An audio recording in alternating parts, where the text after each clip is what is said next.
Nobody in the waiting room noticed him at first. That was the point. Connor Hale had spent 12 years learning how to disappear into a room, how to sit so still that people's eyes moved past him like water around a stone. He sat in the far corner of the emergency waiting area at Vancouver General Hospital, back against the wall, both exits in his sightline. Old habit, the kind you don't unlearn. Rue lay across his boots. She was 72 pounds of trained German shepherd, black and tan, with a scar along her left shoulder from a deployment Connor never talked about. She had her chin on her paws and her amber eyes half closed, but anyone who knew working dogs would have noticed that her ears never stopped moving, cataloging, measuring. Ready. Connor was on leave, 14 days. His commanding officer had practically pushed him out the door. You haven't taken a break in 3 years. Hale, go. Sleep somewhere that doesn't have sand in it. He hadn't known where to go, so he'd driven up to Vancouver to visit his sister Claire, who worked nights in the cardiology unit 3 floors above. He was waiting to take her to breakfast when the shift ended. He had a paperback novel open on his knee. He hadn't turned a page in 40 minutes. The waiting room smelled like floor wax and weak coffee, and the particular anxiety of people who didn't know if their night was going to end well. A toddler was asleep across 2 plastic chairs. An elderly man in a fisherman's sweater kept checking the clock. A young woman in scrubs stared at her phone with the hollow expression of someone running on 4 hours of sleep. And then the Aldersons arrived. Connor didn't know their name yet. He just noticed the noise first, the hard click of expensive shoes, the way the automatic doors seemed to part with a kind of reluctant deference. 3 of them. A man in his late 50s wearing the kind of overcoat that made other overcoats feel embarrassed. A woman beside him, hair pulled back so tightly it looked like a deliberate act of cruelty. And a younger man, son, Connor guessed, mid-20s, the same jaw, the same posture of someone who had never once been told no. They went straight to the front desk. "My wife," the older man said, not bothering to lower his voice, "is Dr. Alderson. She's been waiting for a private room for 40 minutes. I'd like that resolved now." The triage nurse, a small Filipino woman with the steady eyes of someone who had handled 1,000 worse situations, explained calmly that private rooms treated by medical priority, not by preference. The man's chin lifted exactly half an inch. "Do you know who funds this wing?" The nurse's expression didn't change. "Sir, I understand your frustration. Someone will be with you shortly." Connor watched this without expression. Rue's left ear rotated toward the desk, then back. He went back to his book, didn't turn a page. The woman in the wheelchair came in 20 minutes later. She arrived through the side entrance, the one with the automatic ramp, pushed by a young man who was clearly a volunteer, too eager, slightly uncertain, the lanyard around his neck swinging as he navigated the heavy doors. The woman was somewhere in her late 30s, dark hair pulled back in a loose braid. A medical badge clipped to her jacket, though she wasn't on duty. Connor could tell by the civilian clothes underneath, the jacket thrown on hastily over a sweater, the way she held herself like someone who'd been called in on her day off and was trying not to show how much pain she was in. She had a degenerative joint condition. Connor didn't know that yet either. He'd learn it later. Her name was Vivienne. She came in with the quiet efficiency of someone who had been navigating this kind of space for years. Polite, compact. Not apologizing for the space her chair took up, but not drawing attention to it either. She moved to the side of the waiting area, near the water station, and thanked the volunteer, who promptly disappeared. She opened her bag and began reviewing what looked like patient charts. Even off the clock, she was working. Connor noticed her the way he noticed everything, filed her away. Then the younger Alderson son, the one with the jaw, walked over. He stood in front of her chair, not beside it, in front. The way people stand in front of things they think don't have the right to occupy space. "Hey," he didn't say it like a greeting. "This area is kind of reserved. My mother needs to use the accessible seating." Vivienne looked up. Patient, but not passive. There's accessible seating along the whole left wall. Any of those seats would work. She prefers this section. I'm sure she does. I'll be here a little while, so she's welcome to. You're not listening. He moved closer, reducing the conversational space, the way some men do when they want to remind you of size. I said this area is reserved. By whom? He smiled. The kind of smile that had probably worked many times before. By people who matter. Vivienne held his gaze for 3 full seconds. Then she turned back to her charts. He leaned down and put his hand on the armrest of her wheelchair. This was the moment Connor closed his book. He didn't stand up yet, he watched. Some situations resolved themselves. He had learned painfully the cost of moving too early. I'm going to need you, the younger Alderson said very quietly, to relocate.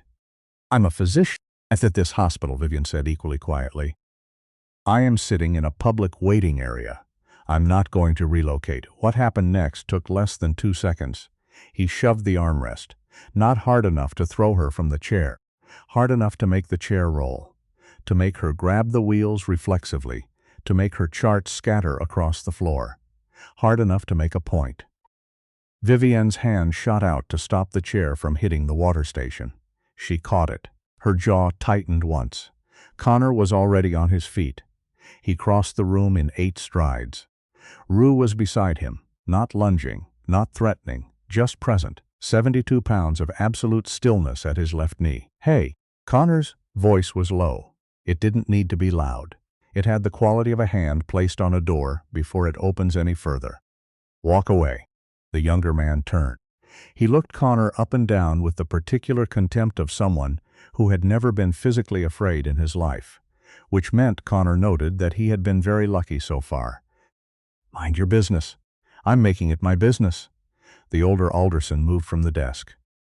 What's going on here? Your son shoved a woman in a wheelchair, Connor said. The same flat tone, no accusation in it. Just a filing of fact. That is absolutely not, the mother began. I saw it. Connor didn't look at her. He was watching the son. So did 3 other people in this room.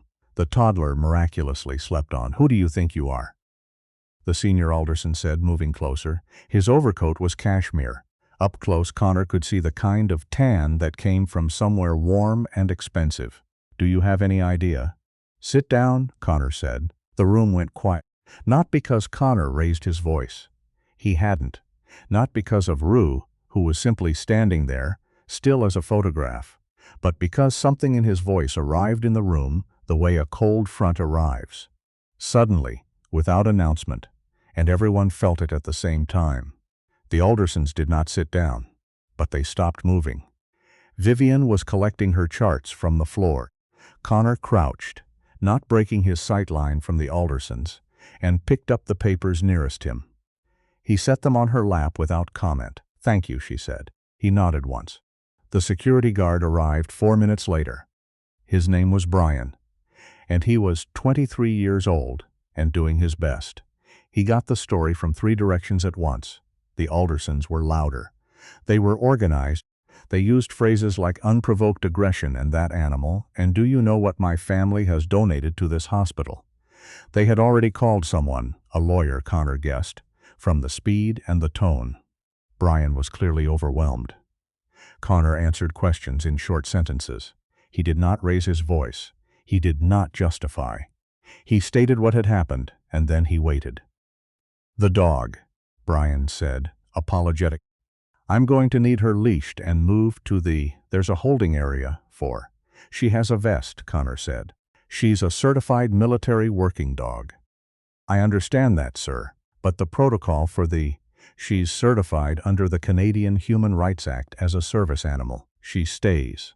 The elder Alderson stepped forward. That dog growled at my son. Rue had not moved since she arrived at Connor's knee. She had not made a sound. Connor looked at the man for a moment. She didn't, he said. I heard it. You didn't. There are moments in conflict where the truth and the lie are both sitting on the table, and everyone in the room can see which one is which.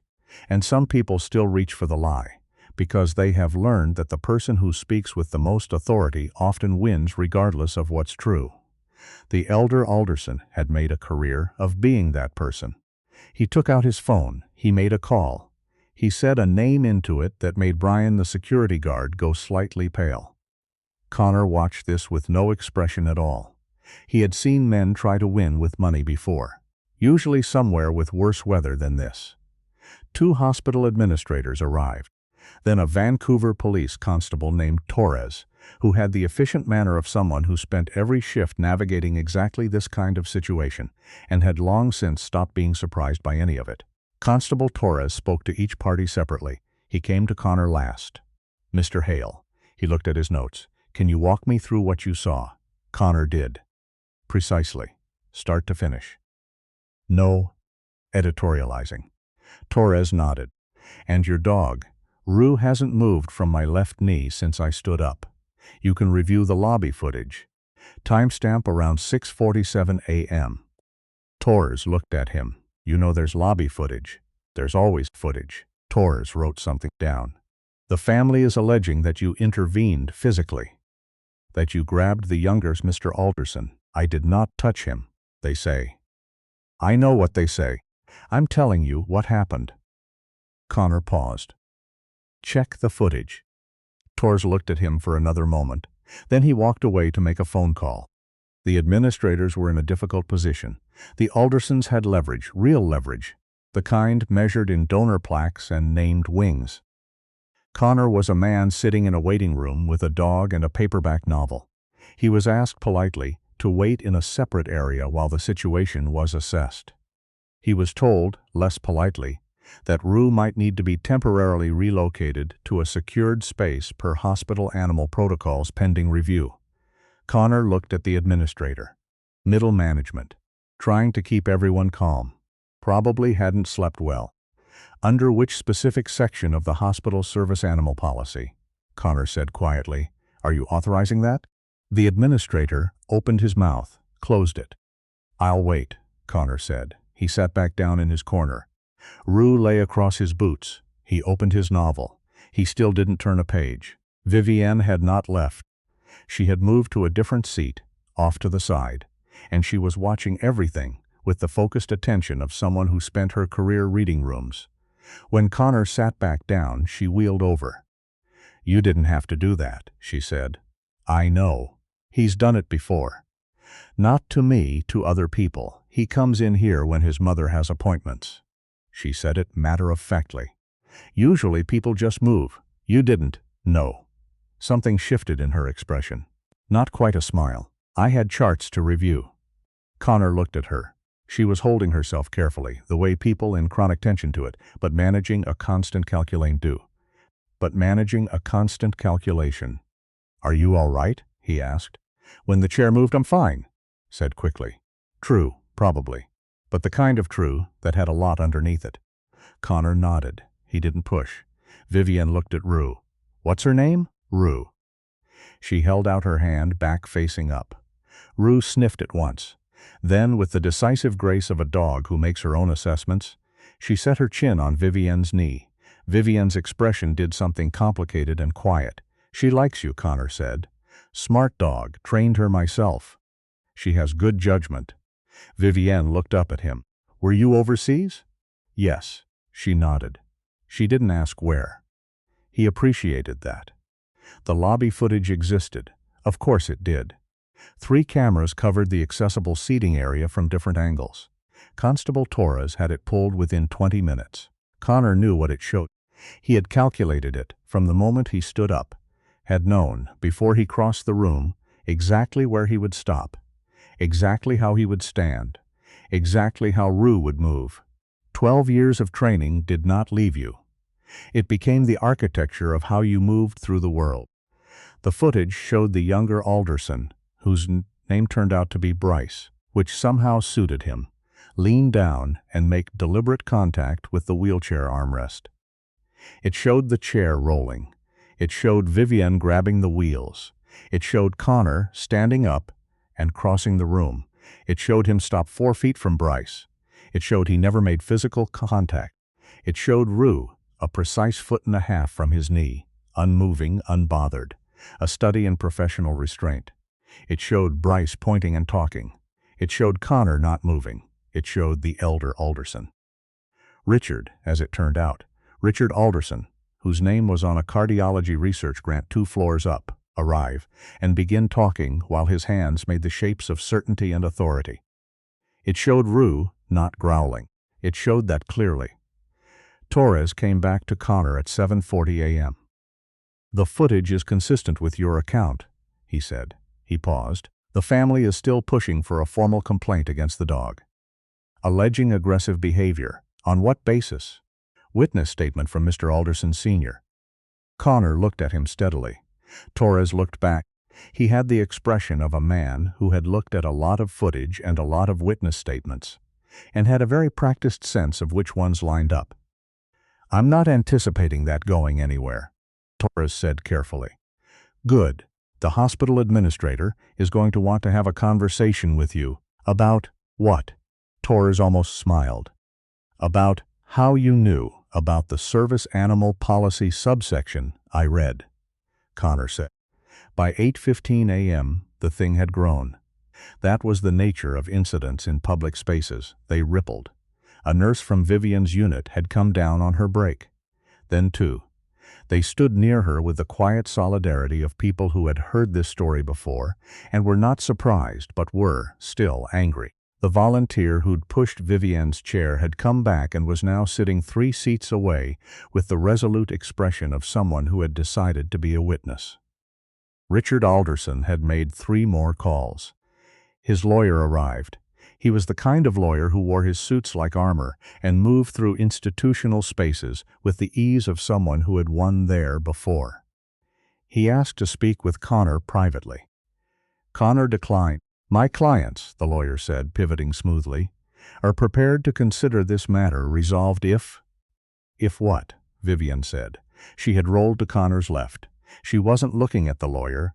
She was looking at a point somewhere past his shoulder with the particular stillness of a person who has learned that stillness is sometimes its own form of force. The lawyer turned. "Dr. Vivian Okafor," she said. "Attending physician, cardiovascular surgery, this hospital. And I'm telling you that I intend to file a formal report about what happened this morning. And I intend to include footage. And I intend to ensure that the board is aware that a donor used his position to attempt to have a falsified animal complaint actioned against a service dog belonging to an active-duty military service member." She paused. "You can resolve that however you'd like." The lawyer looked at her, then at Connor, then at Rue, who was sitting with the dignified patience of a dog who has sat through worse meetings. He said he'd need to consult with his clients. Connor watched him walk away. "You didn't have to do that either," Connor said. Vivian straightened her charts on her lap. "No, I wanted to." Some battles are won in a single dramatic moment. Most are won in the accumulation of small, unglamorous decisions. The decision to stay. The decision to tell the truth precisely. The decision not to let exhaustion or pressure convince you that the path of least resistance is the honorable one.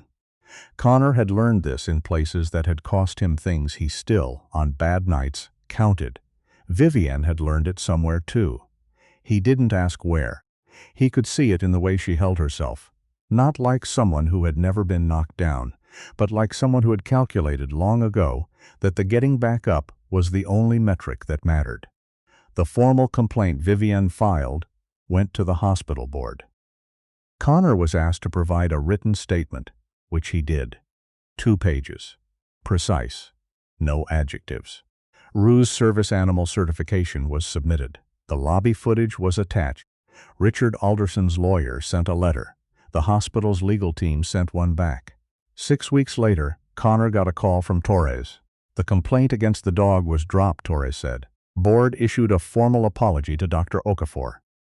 The Alderson family's access to certain administrative channels at the hospital has been, let's say, adjusted.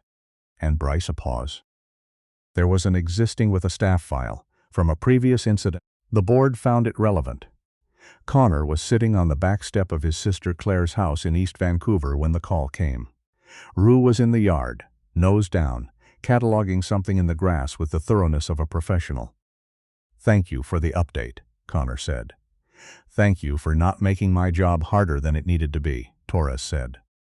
Then, after a beat, "That dog really didn't growl, no," Connor said.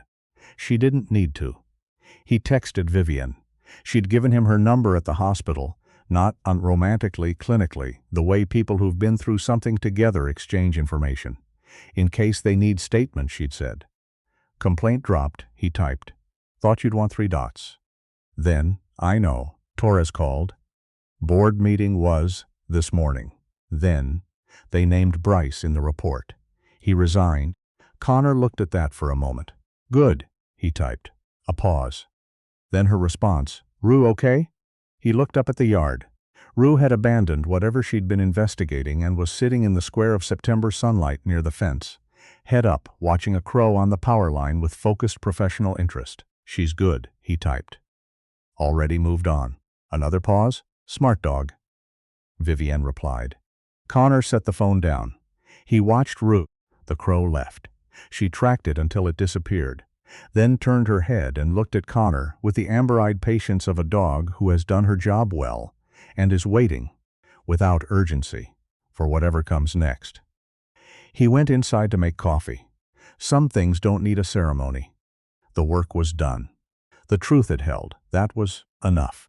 The narrator doesn't usually step into these stories, but this one, a man who learned how to disappear into rooms so that he could be there when it mattered, a woman who refused to relocate, a dog who didn't need to growl, felt worth stepping in for. Not every act of courage arrives with noise.